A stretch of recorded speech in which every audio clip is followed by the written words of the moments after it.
ಚಿಕ್ಕಮಗಳೂರು ಭಾಗದಲ್ಲೂ ಕೂಡ ಧಾರಾಕಾರವಾಗಿ ಮಳೆಯಾಗ್ತಾ ಇದೆ. ಇದರ ಭಾಗವಾಗಿ ಶೃಂಗೇರಿಯಲ್ಲಿ ಸಾಕಷ್ಟು ಖ್ಯಾತಿ ಅಲ್ಲಿನ ಶೃಂಗೇರಿ ಶಾರದಾಂಬೆ ದೇಗುಲಕ್ಕೋಸ್ಕರ ಆ ಸ್ಥಳ, ಆ ಜಾಗವೂ ಕೂಡ ಇದೀಗ ಪ್ರವಾಸಿಗರಿಂದ ಹಾಗೆ ಭಕ್ತಾದಿಗಳಿಂದ ತುಂಬಿ ತುಳುಕ್ತಾ ಇದ್ದ ಜಾಗ ಸಂಪೂರ್ಣವಾಗಿ ನೀರಿನಿಂದ ಆವೃತವಾಗಿದೆ.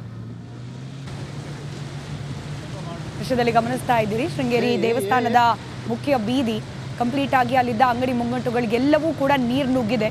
ಹೀಗಾಗಿ ಅಲ್ಲಿನ ವ್ಯಾಪಾರ ವಹಿವಾಟು ಕೂಡ ಸಂಪೂರ್ಣವಾಗಿ ಬಂದ್ ಆಗಿದೆ. ಕೇವಲ ಇಷ್ಟು ಮಾತ್ರವಲ್ಲ, ಅಲ್ಲಿನ ಜನವಸತಿ ಪ್ರದೇಶಕ್ಕೂ ಕೂಡ ನೀರು ನುಗ್ಗಿರೋದ್ರಿಂದ ಜನಜೀವನ ಅಸ್ತವ್ಯಸ್ತವಾಗಿದೆ.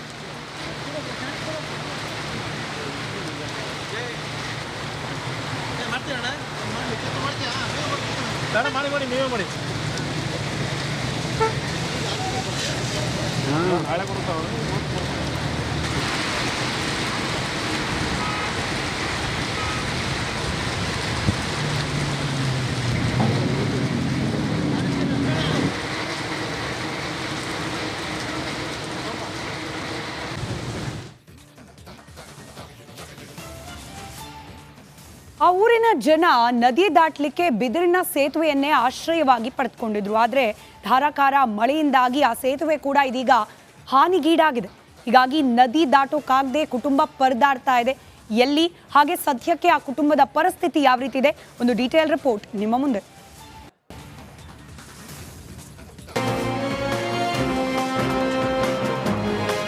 ಪಯಸ್ವಿನಿ ನದಿ ಭೋರ್ಗರೆದು ಹರಿಯುತ್ತಿದೆ. ನದಿ ದಾಟಲಾಗದೆ ದಂಪತಿ ಮೂಕರಾಗಿ ನಿಂತಿದ್ದಾರೆ. ಮುಂದೇನು ಮಾಡಬೇಕೆಂದು ದಿಕ್ಕು ತೋಚದೆ ನಿಂತಿದ್ದಾರೆ. ಈ ಮನಕಲುಕುವ ದೃಶ್ಯ ಕಂಡು ಬಂದಿದ್ದು ಕೊಡಗು ಜಿಲ್ಲೆಯ ಮಡಿಕೇರಿ ತಾಲೂಕಿನ ಕೊಯನಾಡು ಗ್ರಾಮದಲ್ಲಿ.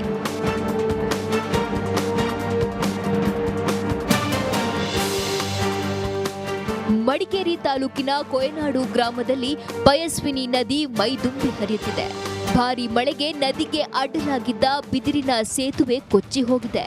ಈ ಪರಿಣಾಮ 60 ವರ್ಷಗಳಿಂದ ನದಿ ಬದಿ ಜೀವನ ನಡೆಸುತ್ತಿದ್ದ ಲಿಂಗಪ್ಪ ಕುಟುಂಬ ಅಪಾಯದಲ್ಲಿ ಸಿಲುಕಿಕೊಂಡಿದೆ. ಏಕೈಕ ಸೇತುವೆ ಕೊಚ್ಚಿ ಹೋಗಿ ನದಿ ದಾಟಲಾಗದೆ ಲಿಂಗಪ್ಪ ಕುಟುಂಬ ಪರದಾಡ್ತಿದೆ.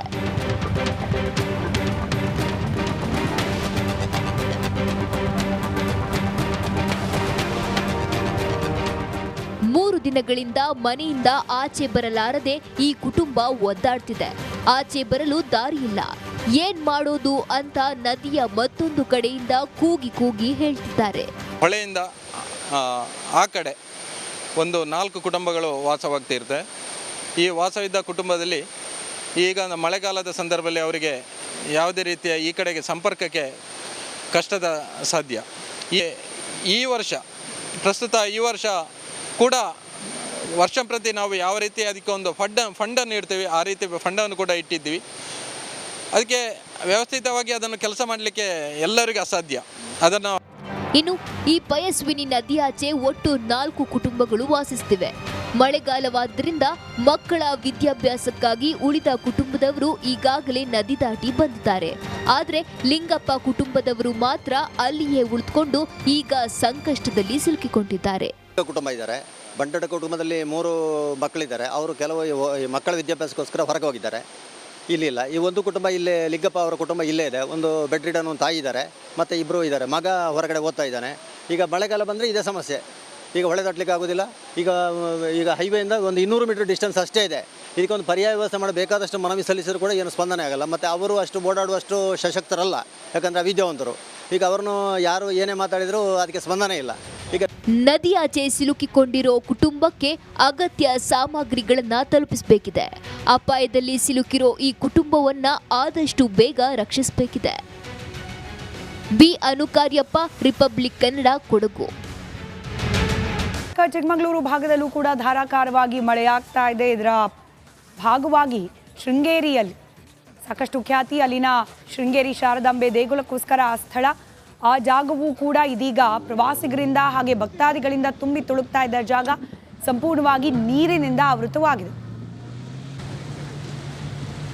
ದೃಶ್ಯದಲ್ಲಿ ಗಮನಿಸ್ತಾ ಇದ್ದೀರಿ, ಶೃಂಗೇರಿ ದೇವಸ್ಥಾನದ ಮುಖ್ಯ ಬೀದಿ ಕಂಪ್ಲೀಟ್ ಆಗಿ ಅಲ್ಲಿದ್ದ ಅಂಗಡಿ ಮುಂಗಟ್ಟುಗಳಿಗೆಲ್ಲವೂ ಕೂಡ ನೀರು ನುಗ್ಗಿದೆ. ಹೀಗಾಗಿ ಅಲ್ಲಿನ ವ್ಯಾಪಾರ ವಹಿವಾಟು ಕೂಡ ಸಂಪೂರ್ಣವಾಗಿ ಬಂದ್ ಆಗಿದೆ.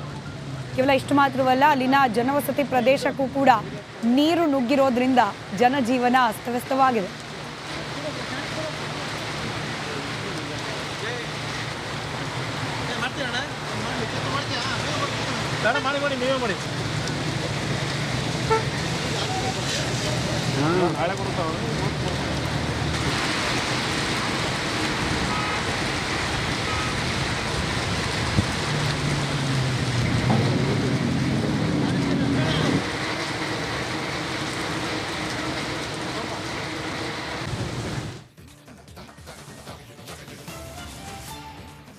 ಆ ಊರಿನ ಜನ ನದಿ ದಾಟಲಿಕ್ಕೆ ಬಿದಿರಿನ ಸೇತುವೆಯನ್ನೇ ಆಶ್ರಯವಾಗಿ ಪಡೆದುಕೊಂಡಿದ್ರು. ಆದರೆ ಧಾರಾಕಾರ ಮಳೆಯಿಂದಾಗಿ ಆ ಸೇತುವೆ ಕೂಡ ಇದೀಗ ಹಾನಿಗೀಡಾಗಿದೆ.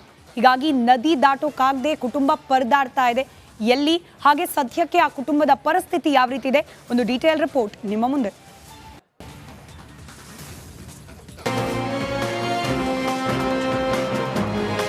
ಪಯಸ್ವಿನಿ ನದಿ ಭೋರ್ಗರೆದು ಹರಿಯುತ್ತಿದೆ.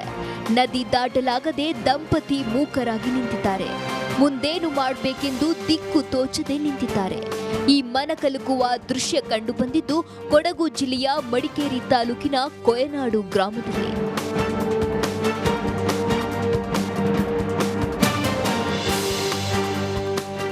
ಮಡಿಕೇರಿ ತಾಲೂಕಿನ ಕೊಯನಾಡು ಗ್ರಾಮದಲ್ಲಿ ಪಯಸ್ವಿನಿ ನದಿ ಮೈದುಂಬಿ ಹರಿಯುತ್ತಿದೆ. ಭಾರಿ ಮಳೆಗೆ ನದಿಗೆ ಅಡ್ಡಲಾಗಿದ್ದ ಬಿದಿರಿನ ಸೇತುವೆ ಕೊಚ್ಚಿ ಹೋಗಿದೆ. ಈ ಪರಿಣಾಮ 60 ವರ್ಷಗಳಿಂದ ನದಿ ಬದಿ ಜೀವನ ನಡೆಸುತ್ತಿದ್ದ ಲಿಂಗಪ್ಪ ಕುಟುಂಬ ಅಪಾಯದಲ್ಲಿ ಸಿಲುಕಿಕೊಂಡಿದೆ. ಏಕೈಕ ಸೇತುವೆ ಕೊಚ್ಚಿ ಹೋಗಿ ನದಿ ದಾಟಲಾಗದೆ ಲಿಂಗಪ್ಪ ಕುಟುಂಬ ಪರದಾಡ್ತಿದೆ.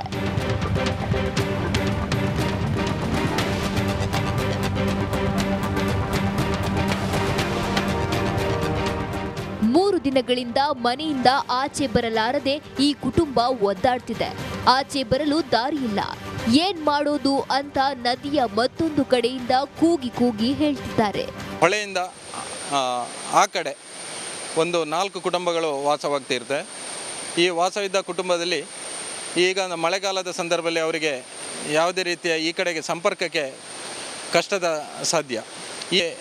ಈ ವರ್ಷ ಪ್ರಸ್ತುತ ಈ ವರ್ಷ ಕೂಡ ವರ್ಷ ಪ್ರತಿ ನಾವು ಯಾವ ರೀತಿ ಅದಕ್ಕೆ ಒಂದು ಫಂಡನ್ನು ಇಡ್ತೀವಿ, ಆ ರೀತಿ ಫಂಡನ್ನು ಕೂಡ ಇಟ್ಟಿದ್ದೀವಿ.